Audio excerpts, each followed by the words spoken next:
most people that I spoke with a few months back, including my family, had developed something called as the optimism bias. One of a good doctor friend, Dr. Manohar from Manipal, often spoke about the optimism bias and what it means. People start believing that nothing can happen to them or their loved one.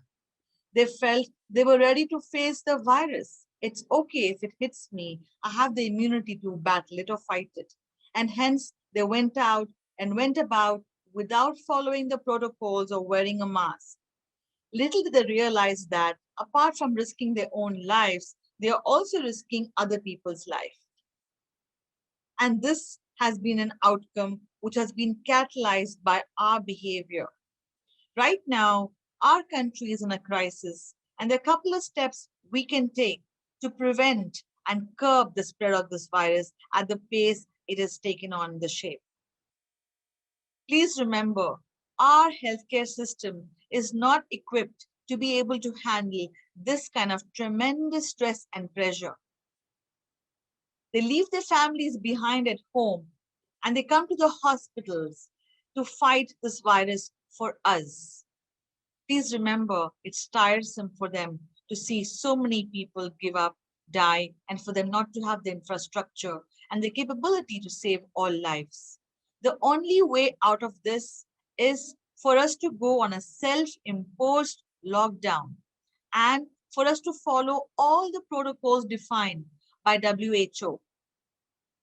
The protocols are very basic, but they're not really very convenient. Wearing a mask, I get breathless too. However, we will have to do this. And that too, we need to make sure we wear the right kind of mask and wear it the right way. I have seen many people who leave their nose out as they wear a mask. There is no point in that. We are not wearing a mask to show the cops. We are wearing a mask to protect ourselves and the others. Please let's understand why are we doing a particular thing. Wearing mask is really impactful. I know a friend of mine, and in her house, there was a driver who got coronavirus, and none of them got it because he used to always wear a mask, and they used to always wear a mask when they used to interact with him. It's a clear case that masks can reduce the spread of the virus. That's why I'm quoting this example from my friend's life. So please wear the mask. That's the first step. When you step out, wear a good quality mask. Double it sometimes if you don't have the N95. And that's going to be really impactful. Stay away from people. Stay away from crowds. It's okay for you to pray from your homes. Whether you're a Muslim or a Hindu or Christian, whoever you are, I'm sure God understands that it's okay to call out to him from your own homes. Apart from that, there are other things we can do. Follow the WHO procedure to wash your hands the right way. There are certain steps for us to follow. Carry a sanitizer when you go out. Right now, of course, most states in India are under lockdown. But when the lockdown is lifted up, let's not go back to the old ways. Let's continue doing this for the healthcare workers and for the healthcare system and to support the healthcare system. Let us all be warriors, like how they are coming on to the hospitals. Let us practice our own way to contribute to our nation.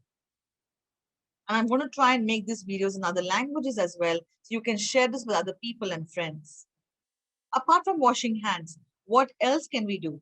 In case you see any symptoms of cold or throat infection, fatigue, fever, any kind of corona symptom, tummy upset, recluse, go into quarantine, find a corner in your house or a room in your house where you stay and ask people to bring your meals to your door.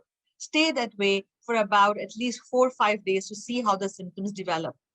If the symptoms are worsening, contact your doctor soon than late. On the second day, you must be talking to a doctor and getting a course of antibiotics and a hydration plan, as well as steam and betadine gargles, which is going to really help your cold and throat infection from healing. However, do contact the doctor by teleconsultation and do not walk into any clinics. You want to avoid all kinds of crowds, remember? What else can we do? So now we are healing. Stay that way for some time.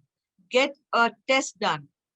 and see whether you're positive before you start mingling with other people. And if you are positive, do not mingle with people for another 15, 20 days till the time that you are contagious. Find out how long you're contagious for. There's a lot of information and literature out there where you can read and find out. Keep your immunity really high. Two important vitamins to keep in mind. Vitamin C does not get stored in the body. You've got to have that in the sources such as lemons and oranges and guavas, green chilies. Lots of vegetables and fruits have this source. Or you can also take a supplement. Vitamin D is the other thing which is really essential for you to build your immunity.